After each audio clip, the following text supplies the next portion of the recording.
Hello दोस्तों, आप देख रहे हैं क्लास 10 का मैथ।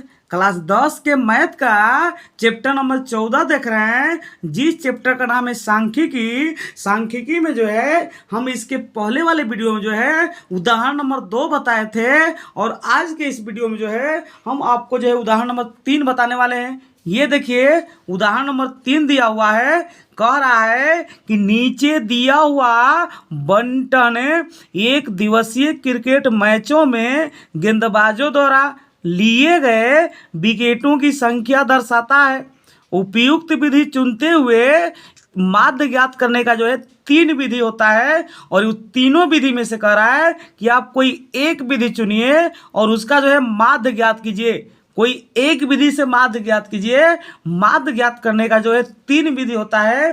पहला जो विधि होता है, ये देखिए, होता है प्रत्यक्ष विधि, और दूसरा जो विधि होता है उसको हम बोलते हैं कल्पित माध्य विधि, और तीसरा विधि को बोलते हैं पग विचलन विधि। यानी इन तीनों विधियों में से जो है किसी एक विधि से जो है इसका जो है माध्य ज्ञात करना है। तो आइए इसका हम माध्य निकालते हैं।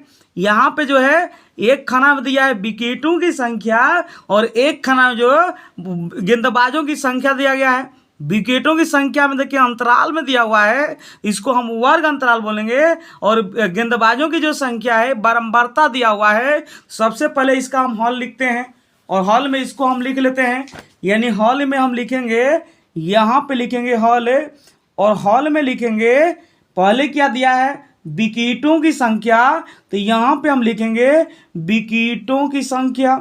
ये हो गया विकेटों की संख्या हो गया। इसके दूसरा वाला खाना में हम लिखेंगे गेंदबाजों की संख्या, तो यहाँ पे हम लिख देंगे गेंदबाजों की संख्या। ये हो जाएगा गेंदबाजों की संख्या, गेंदबाजों की संख्या, गेंदबाजों की, ये हो जाएगा संख्या।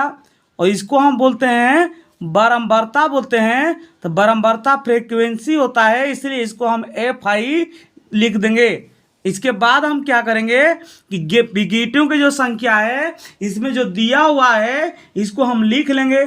तो ये देखिए दिया हुआ है, ये दिया है 20 से दिया है 60 दिया है, तो हम 20 से 60 लिख लेंगे। इसके बाद जो दिया है 60 से दिया गया है 100 दिया गया है, तो 60 से 100 देंगे। यहाँ पे हम लिख लेंगे। यानी इसमें 40 का अंतराल है, 20 में 40 जोड़ा गया है तब जाके 60 हुआ है। यहाँ पे 60 में 40 जोड़ा गया है तब 100 हुआ है। अब यहाँ पे क्या करेंगे कि 100 से दिया गया है, इसमें 150 दिया है, 100 से हम 150, इसमें 50 का अंतराल है। फिर यहाँ पे जो है 150 में से जो है 150 से जो है यहाँ पे देखिएगा, तो ये दिया गया है 250। 150 से हम 250 लिख लेंगे, और फिर जो है 250 से जो है ये दिया है 350 दिया गया है। फिर इसके बाद एक और दिया गया है, एक है 350 से जो है 350 से जो है ये 450 है, तो 350 से हम 450 लिख लेंगे। ये जो है आपके विकेटों की जो है संख्या दिया गया है। अब यहाँ पे देखिएगा तो गेंदबाजों की जो संख्या है, यहाँ पे 7 दिया है तो हम 7 लिख लेंगे। फिर यहाँ 5 है तो हम 5 लिख लेंगे। फिर इसके बाद 16 दिया है तो हम 16 लिख लेंगे। फिर इसके बाद 12 है तो 12 लिख लेंगे। फिर 2 है तो 2 लिखेंगे। फिर 3 है तो हम 3 लिख लेंगे। अब हम क्या करेंगे कि इसका जो है हम वर्ग चिन्ह बनाने वाले हैं। तो यहाँ पे हम लिखेंगे वर्ग चिन्ह। इसका जो है हम वर्ग चिन्ह बनाएंगे, तो ये अगला वाला खाना में हम लिखेंगे वर्ग चिन्ह। ये हो जाएगा वर्ग चिन्ह। वर्ग चिन्ह को हम बोलते हैं XI, तो इसको हम XI लिखेंगे।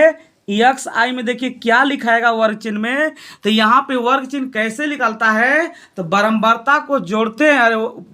ये जो वर्ग अंतराल होता है इसको हम जोड़कर उसका आधा करते हैं। यानी A + B/2 होता है। यानी A की जगह पर 20 है और 60 है, 20 और 60 जोड़ाएगा तो 80 हो जाएगा। और 80 का अगर आधा करिएगा तो ये जो है 40 हो जाएगा, तो यहाँ पे हम 40 लिख देंगे। इसी तरह से अगर 100 में हम 60 जोड़ेंगे तो ये जो हो जाएगा 160 होगा। 160 का अगर आधा करिएगा तो ये हो जाएगा 80। तो यहाँ पे हम जो है 80 कर देंगे। इसी तरह से अगर 100 में हम 150 जोड़ेंगे तो 250 होगा, और 250 का जो आधा होता है ये होता है 125। तो यहाँ पे हम 125 लिख लेंगे।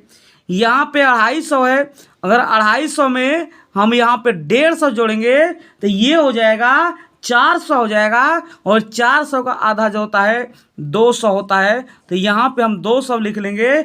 यहाँ पे 350 है, अगर 350 में 250 जोड़ेंगे 250 जोड़ेंगे तो ये जो है 600 हो जाएगा। 600 का जो आधा होगा ये हो जाएगा 300। तो यहाँ पे हम 300 लिख लेंगे। 450 में 350 जोड़ेंगे तो ये 800 होगा, और 800 का आधा जो होगा 400 होगा। तो यहाँ पे हम 400 लिख लेंगे। अब इसके बाद हम क्या करेंगे कि दोनों का जो है इसमें हम गुणा करेंगे। एक्स आई का जो है एफ आई में जो है हम गुणा कर देंगे। तो देखिए गुणा करने पर क्या आएगा, जब 7 का गुणा करेंगे 40 में तो ये हो जाएगा 7 चौके 28, यानी 280 हो जाएगा। तो यहाँ पे हम 280 लिख लेंगे। इसी तरह से जो है अब यहाँ पे जो है इसका हम गुणा करेंगे 80 में 5 का, तो 8 5 40 होता है, ये हो जाएगा 400।